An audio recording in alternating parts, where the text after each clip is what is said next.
وقال نبينا صلى الله عليه وسلم من لزم الاستغفار جعل الله له من كل ضيق مخرجا ومن كل هم فرجا أو كما قال عليه السلام.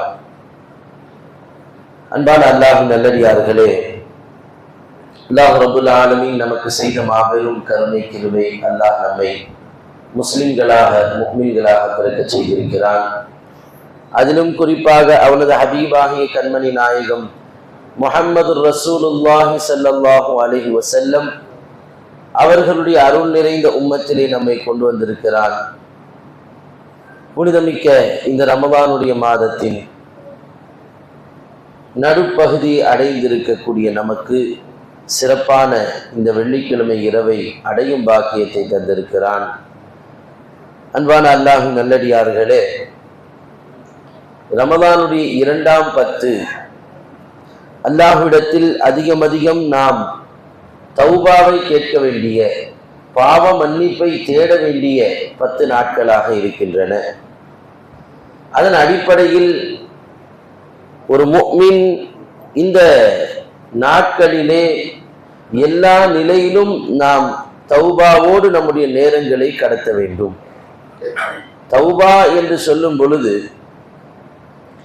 பாவ மன்னிப்பு மிக மிக முக்கியமான ஒரு அமலாக இருக்கிறது.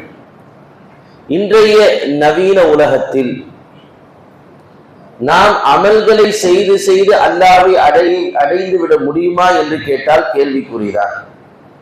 ஒன்று, இன்று எல்லா அமல்களும் வெறும் வெற்று சடங்குகளாக போய்விட்டன.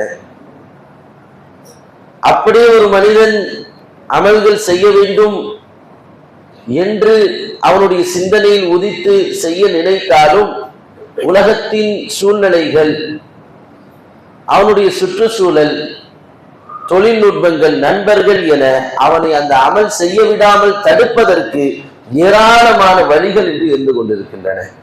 அதனால அமல் செய்து அல்லாஹ்வை நெருங்குவதை விடவும் பாவத்தை ஒத்துக்கொண்டு அல்லாஹ்விடம் மன்னிப்பு தேடுவதன் மூலம் அவனை நெருங்குவது ஆக எளிய ஒரு வழி. அதனால் நாம் அதிகம் அல்லாஹ்விடத்தில் தௌபா செய்ய வேண்டும். தௌபா என்பது ஒரு புனிதப்படுத்தக்கூடிய செயல். தண்ணீர் எப்படி அழுக்குகளை சுத்தப்படுத்துகிறதோ, நெருப்பு எப்படி இரும்பில் உள்ள துருக்களை நீக்குகிறதோ, பாவ மன்னிப்பு என்பது மனிதனுடைய உள்ளத்தை பரிசுத்தப்படுத்துகிறது. அவனிடத்தில் இருக்கக்கூடிய அழுக்குகளை நீக்கிவிடுகிறது. சில அழுக்குகள் வெளியில பார்க்கும்போது தெரியாது. வெளியில அழுக்கு இருந்தா உடனே நாம சின்ன ஒரு கரை இருந்தாலும் உடனடியாக நம்ம தண்ணீரை போட்டு ரின்சர்ஃபை போட்டு ஆலாவை போட்டு அதை நீக்கி விடுகிறோம். ஆனால் பாவங்கள் என்று வரும் பொழுது மூட்டை மூட்டையாக கட்டி வைத்து அது நாற்றமடித்து அழுகி கெட்ட வாசனை வரக்கூடிய நிலையிலும் கூட அதற்கான மன்னிப்பு தேடாமலே இந்த சமூகம் போய்கொண்டிருக்கிறது. சில அழுக்குகளை நேரடியாக பார்த்து தெரிந்து கொள்ளலாம். மனிதனுடைய உடலிலும் பல செத்துப்போன கிருமிகள் உள்ளே இருக்கும். அது வெளிரங்கத்தில் இப்படி பார்த்தால் நமக்கு தெரியாது. அதற்கு சரியான மருத்துவரை அணுகி அதற்குண்டான ஸ்கேன் பண்ணி டெஸ்ட் பண்ணி அந்த டெஸ்ட் ரிப்போர்ட்டை, சில ரிப்போர்ட்டுகளை இங்கிருந்து டெல்லியில கொடுத்து டெஸ்ட் பண்றாங்க. ஒரு 10 நாள் ஆகும் சார், ஒரு 5 நாள் ஆகும், இதற்கு இவ்வளவு செலவாகும். அங்கே போயிட்டு வந்துட்டு இது இந்த கிருமி தானா, இதனால் இந்த பாதிப்பு ஏற்படுமா, இப்படி நடக்குமா என்பதை நமக்கு ரிசல்ட்டாக சொல்றாங்க. அதற்கு பிறகு சிகிச்சை நடைபெறுகிறது. இப்படி மனிதனுடைய பாவங்களும் ஸ்கேன் செய்யப்பட வேண்டும், டெஸ்ட் பண்ணப்பட வேண்டும். அதற்கு குர்ஆனும் ஹதீஸும் மார்க்கத்தினுடைய அந்த போதனைகளும் தான் அதற்கான ஸ்கேனராக இருக்கிறது. வெளிரங்கத்தில் பார்க்கும்போது நம்மில் பாவம் தெரிய வாய்ப்பில்லை. ஆனால் அல்லாஹ்வும் மலக்குமார்களும் அவரிடத்தில் உள்ளவர்கள் பார்க்கும் பொழுது எப்படி நமக்கு வெளியில் பட்ட நஜீஸ் செல்ல தெளிவாக தெரிகிறதோ அவர்கள் பார்வையில் இந்த பாவங்கள் தெரிகின்றன. எனவே அல்லாஹ் பார்க்கும் பொழுது நாம் பரிசுத்தமாக இருக்க வேண்டும் என்று சொன்னால் பாவங்களுக்கான மன்னிப்பில் தொடர்ந்து நாம் ஈடுபட வேண்டும். ஒரு மனிதன் எப்பொழுது பாவ மன்னிப்பு தேடுவான்? பாவ மன்னிப்பை தேடுவதற்கான வரையறைகள் என்பது என்ன? பொதுவாக வீட்டுல வாப்பா பேச்சு கேட்காம ஒருத்தர் வீட்டுல வாழ்ந்து விட முடியாது. தாயினுடைய பேச்சை கேட்காமல் வீட்டுல இருக்கவே முடியாது. அவங்க என்ன சொல்றாங்களோ ஒரு கட்டத்தில் அதற்கு கட்டுப்பட்டால்தான் ஒரு மனிதன் வாழ்வதற்கு இடம் கிடைக்கும். இன்னைக்கு உலகத்தில் ஆச்சரியமான நிகழ்வுகள் ஏற்படுகின்றன. சில குடும்பத்துல பையனை, நீ இனிமே வீட்டுல இருக்காத, வெளியே போயிடு, நீ இருப்பது எங்களுக்கு பாரமாக இருக்கிறது. தந்தை பிரிந்து போய்விட்டார், தாய் மட்டும் வீட்டு வேலை செய்து கொண்டிருக்கு, பிழைப்பு நடத்துகிறார்கள். நீ எங்க பேச்சை கேட்கலன்னா நீ வீட்டை விட்டு வெளியே போயிடு. இன்னும் அதிகமான மோசமான வார்த்தைகள் சொல்லக்கூடிய நிலைகளை பார்க்கிறோம். ஒரு சின்ன 10க்கு 10 ரூம் சைஸில் இருக்கக்கூடிய ஒரு வீட்டில் இருப்பதற்கே அங்கே இருப்பவர்களுடைய பொருத்தமும் அவர்களுக்கு கட்டுப்படுதலும் தேவைப்படுகிறது. ஒரு கம்பெனியில் வேலை பார்க்கிறார் ஒரு மனிதன், அங்கே இருக்கக்கூடிய பாஸ் என்ன சொல்றாரோ அதற்கு ஒரு கட்டுப்பட்டுதான் ஆக வேண்டும். டீம் லீடர் சிரிச்சால் சிரிக்க வேண்டும், அழுதால் அழுக வேண்டும். இவனுக்கு அழுக வராட்டியும் பரவாயில்ல, சிரிப்பு வராட்டியும் பரவாயில்லை. ஏனென்றால் அவருக்கு எதிராக இவர் செயல்பட்டால், அவருடைய வார்த்தைக்கு மீறி இவன் ஏதாவது நடந்து கொண்டால் அந்த இடத்தில் வேலைக்கு அவனால் இருக்க முடியாது. ஒரு அரசாங்கம் என்று சொன்னால் அந்த அரசாங்கத்திற்கு கீழே கட்டுப்பட்டு இருக்க வேண்டும். இல்லை என்றால் அவன் அந்த நாட்டில் நிம்மதியாக வாழ முடியாது. இப்படி ஒவ்வொருவருடைய தராதரத்தை நாம் அறிந்து வைத்திருக்கிறோம். அதனால எல்லாருக்கும் எந்தெந்த கேட்டகரியில யாருக்கு கட்டுப்படணுமோ கட்டுப்பட்டு நாம் இருக்கிறோம். அதை மீறி ஏதாவது தவறு நடந்து விட்டால், அதை மீறி நாம அவங்களுக்கு மாற்றம் செஞ்சுட்டா சாரின்னு சொல்றோம், மன்னிச்சிருங்க தெரியாம பண்ணிட்டேன், இல்ல இந்த மாதிரி நான் இனிமே செய்ய மாட்டேன். தாயாக இருந்தாலும் சரி, பாப்பா தப்பு பண்ணிட்டேன்ப்பா, இனிமே செய்ய மாட்டேன்ப்பா சொல்லித்தான் ஆக வேண்டும். ஒரு manager, sir I am very sorry, mail போட்டு ஆகணும், I apologise for the thing happen, இப்படி நடந்து கொண்டதற்கு நான் என்னுடைய வருத்தத்தை தெரிவித்துக் கொள்கிறேன், போட்டுதான் ஆக வேண்டும். ஆனால் அல்லாஹ்வுடைய இந்த பூமியில் வாழ்ந்து விட்டு நாம் எப்படி வாழ்ந்து கொண்டிருக்கிறோம்? வீட்டினுடைய சட்டதிட்டங்கள் கட்டுப்படுகிறோம், மீறி தவறு செய்தால் மன்னிப்பு கேட்கிறோம். அலுவலகத்தினுடைய சட்டதிட்டங்களுக்கு கட்டுப்பட்டு நடக்கிறோம், மீறி தவறு ஒன்று நிகழ்ந்து விட்டாலும் 10 முறை மன்னிப்பு கேட்கிறோம். ஆனால் அல்லாஹ்வுடைய பூமியில் நாம் வாழ்ந்து கொண்டு அவனுக்கு கட்டுப்பட்டு வாழ வேண்டும் என்ற உணர்வே இல்லாமல் சுற்றித் திரிகிறோம். நிமிடத்துக்கு நிமிடம் பாவங்கள் நடந்து கொண்டிருக்கின்றன. நம் மனோ இச்சைகள் எங்கெல்லாம் நம்மை கொண்டு செல்கிறதோ அந்த சந்து பந்துகள் எல்லாம் போய் இறைவனுக்கு மாறு செய்து கொண்டே இருக்கிறோம். இந்த நிலையிலும் ஒரு மனிதன் மன்னிப்பு கேட்கவில்லை என்று சொன்னால் என்ன ஆகும்? ஹதீஸிலே ஒரு அறிவிப்பிலே அல்லாஹ் இப்படி சொல்வதாக சொல்கிறார்கள். ஃபயகூலுல்லாஹ், அல்லாஹ் சொல்கிறான், அனல்லாஹு லா இலாஹ இல்லா அன, நான் தான் அல்லாஹ், என்னை தவிர உங்களுக்கு வணக்கத்திற்குரியவன் யாரும் இல்லை, உங்கள் தேவைகளை நிறைவேற்றக்கூடியவன் எவரும் இல்லை. எனவே மல்லம் யர்த பிகதாஇ, யார் என்னுடைய விதிவசத்தை பொருந்திக் கொள்ளவில்லையோ, நான் இப்படிதான் நடக்கணும், இப்படிதான் இருக்கணும், இப்படிதான் உனக்கு நான் கொடுப்பேன் என்று சொல்வதை, அமைத்து கொடுப்பதை யார் பொருந்திக் கொள்ளவில்லையோ, வலம் யஸ்பிர் அலா பலாஇ, என்னுடைய சோதனைகள் வரும் பொழுது யார் அதை சபரோடு பொறுமையோடு அதை ஏற்றுக்கொள்ளவில்லையோ, அல்லாஹ் ஏன் எனக்கு இப்படி செய்கிறான், என்னால இப்படிலாம் வாழ முடியாது, என்னால இந்த கட்டுப்பாட்டில் இருக்க முடியாது என்று எவன் அந்த கட்டுப்பாட்டை மீறி நடக்கிறானோ, வலம் யஷ்குர் நிஅமாஇ, யார் என்னுடைய நிஅமத்துகளுக்கு நன்றி செலுத்தவில்லையோ, இவ்வளோ தவறு செய்து விட்ட பிறகும் அவனுக்கு உடலை கொடுத்து, உயிரை கொடுத்து, உடுத்துவதற்கு உடையை கொடுத்து, உண்ண உணவை கொடுத்து, எல்லாம் கொடுத்த பிறகும் நான் கொடுத்ததற்காக நன்றி செலுத்தணுமா இல்லையா? அந்த ஒரு நன்றி செலுத்தக்கூடிய பக்குவம் கூட என்னிடத்தில் எந்த ஒருவனுக்கு இல்லையோ, ஃபல்யத்தஹித் ரப்பன் சிவாஇ, அவனுக்கு வேண்டுமானால் என்னை விட்டு விட்டு வேறொரு ரப்பை எடுத்துக்கொள்ளட்டும். வாப்பா வீட்டை விட்டு துரத்தினால் வேறொரு இடம் இருக்குது, வாப்பா இல்ல உம்மா இல்ல யாராவது ஒரு ஆதரவு கொடுப்பார்கள். மேனேஜர் ஆபீஸை விட்டு துரத்தினால் வேறொரு ஆபீஸ், இந்த வேலைன்னா இன்னொரு வேலை. ஒரு நாட்டை விட்டு ஒரு மனிதனை நாடு கடத்தினாலும் இந்த நாடு இல்லாவிட்டால் இன்னொரு நாட்டில் இருக்க முடியும். அல்லாஹ் என்ற ஒற்றை இறைவன் மட்டுமே இருக்கக்கூடிய நேரத்திலே அல்லாஹ்வை விட்டு விட்டு ஒரு மனிதன் எங்கே செல்ல முடியும்? இன்னொரு அறிவிப்பிலே வருகிறது, அவன் என் வானத்திற்கு கீழே இருக்க வேண்டாம், அவன் என் வானத்தை விட்டு வெளியேற வேண்டும். வானத்தில் கீழே இருக்கக்கூடிய பூமியை விட்டு வேண்டுமென்றால் வெளியேறி வேறு பூமிக்கு சென்று கொள்ளட்டும், வேறு வானத்திற்கு கீழே அவன் வாழ்ந்து கொள்ளட்டும் என்று அல்லாஹ் சொல்கிறான். எந்த வானத்திற்கு கீழே போக முடியும்?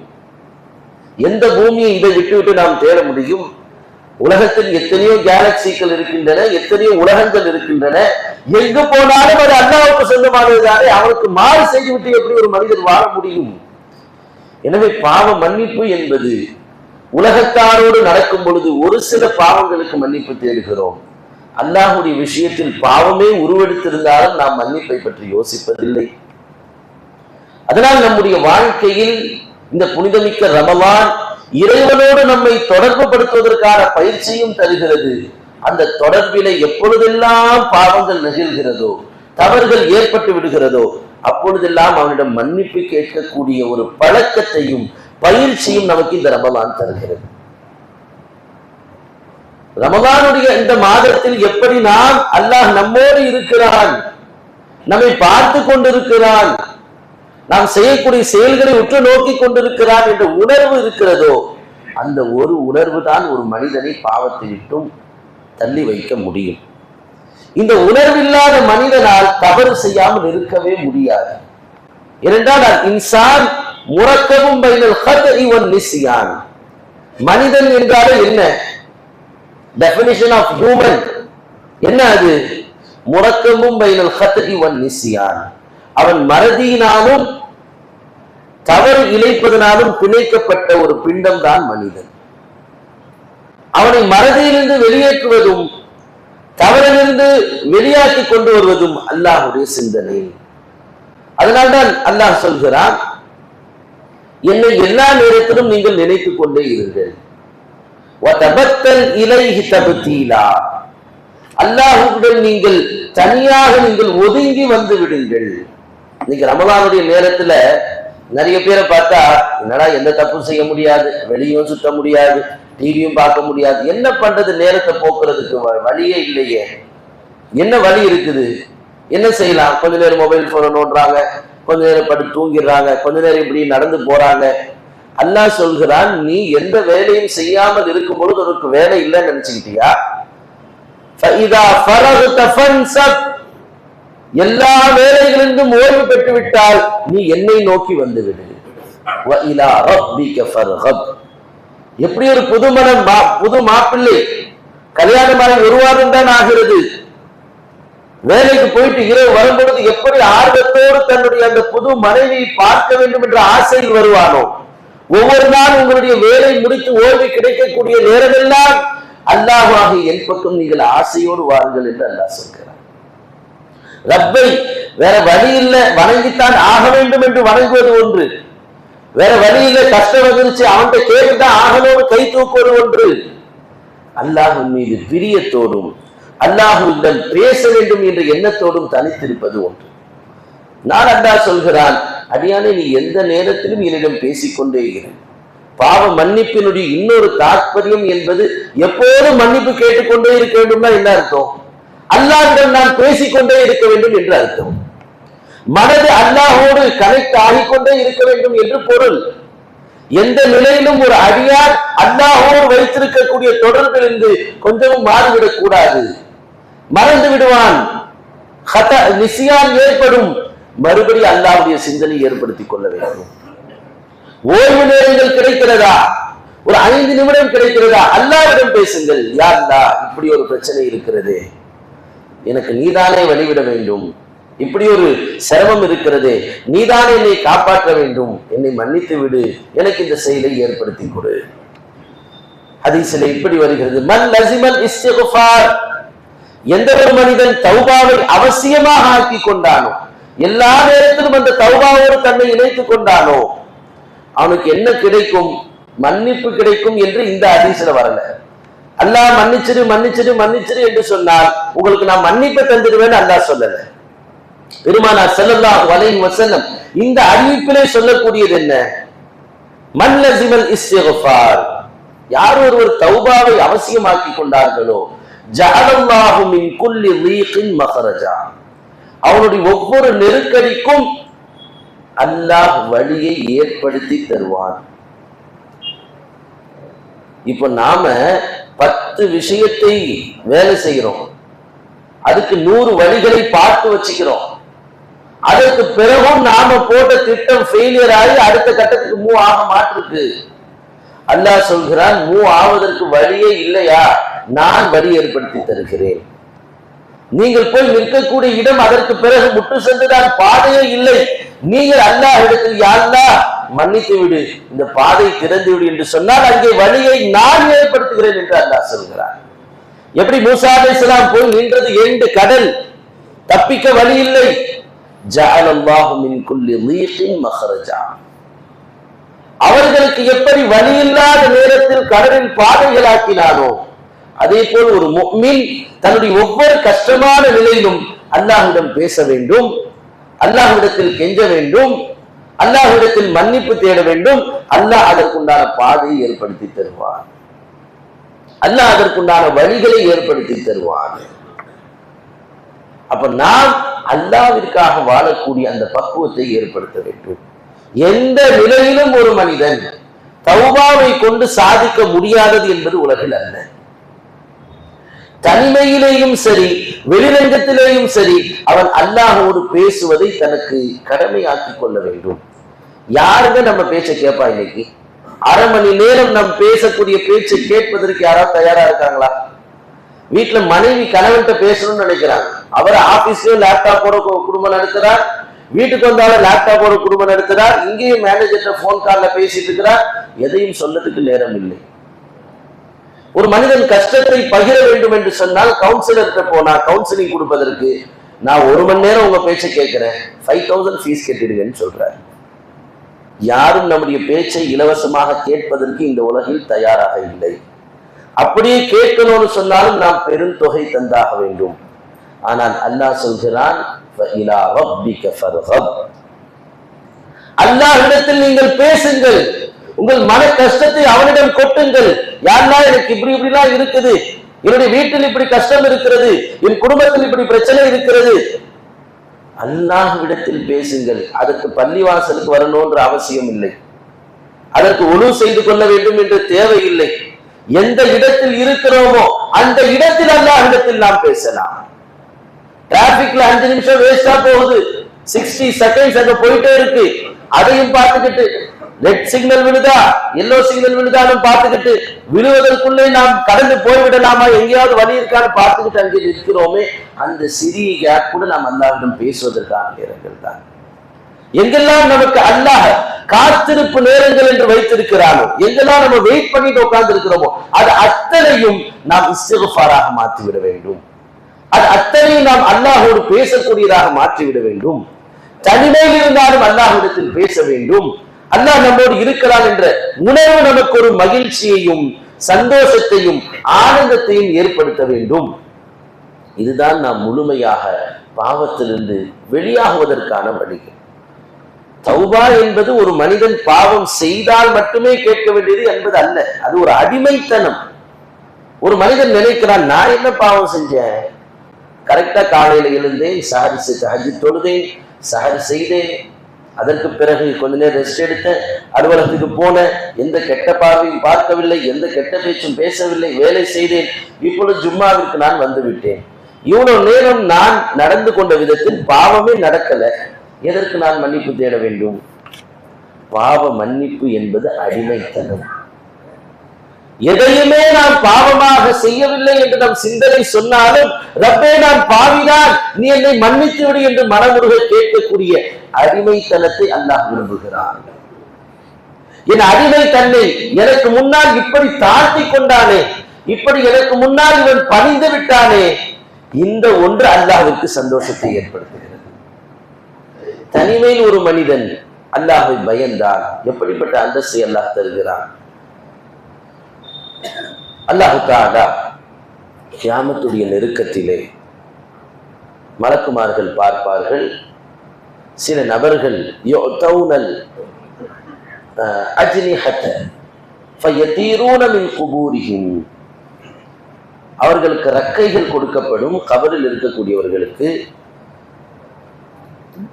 அந்த ரெக்கைகளை போட்டுக்கொண்டு அந்த கபர்வாசிகள் தன் கபரிலே இருந்து எழுந்து அப்படியே வானத்தை நோக்கி பறந்து செல்வார்கள்.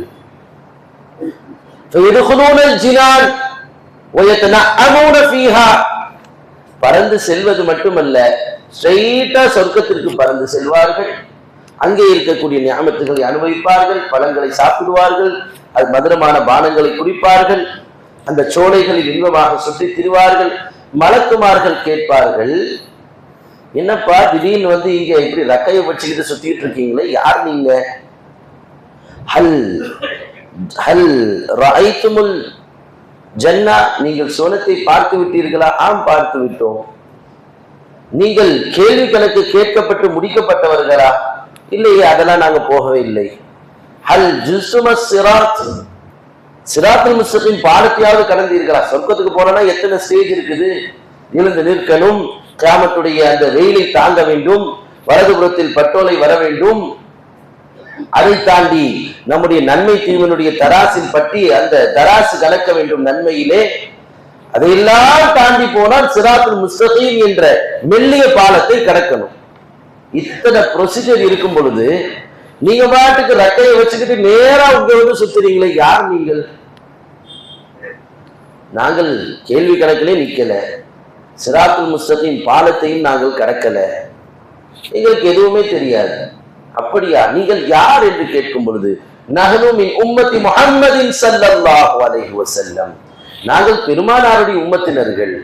அப்படியா, என்ன அப்படி ஒரு நல்ல அமல்கள் நீங்கள் செய்து விட்டீர்கள்?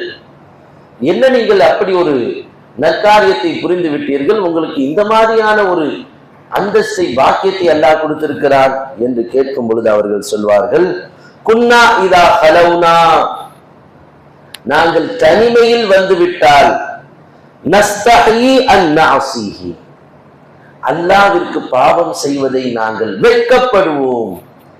எப்படி ஜனங்களுக்கு மத்தியிலே ஒரு பாவம் செய்வதற்கு நம் மனம் வெட்கி அந்த பாவத்தை விட்டு விடுகிறதோ, எப்படி தாய் முன்னால் ஒரு மனிதன் பாவம் செய்து விடுவதை வெட்கப்படுவானோ, தன்னுடைய தவறை தந்தை பார்த்து விட்டார் என்று சொன்னால் எப்படி அவன் மனம் கூனி குறுகி போய்விடுமோ, அதே போல் நாங்கள் தனிமையில் இருக்கும் பொழுது பாவமான எண்ணங்கள் ஏற்படும்.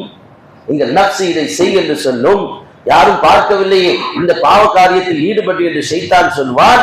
அந்த நேரத்தில் எங்களோடு அல்லாஹ் இருக்க நாங்கள் எப்படி பாவம் செய்வது என்று வெட்கப்பட்டு அதை நாங்கள் விட்டு விடுவோம்.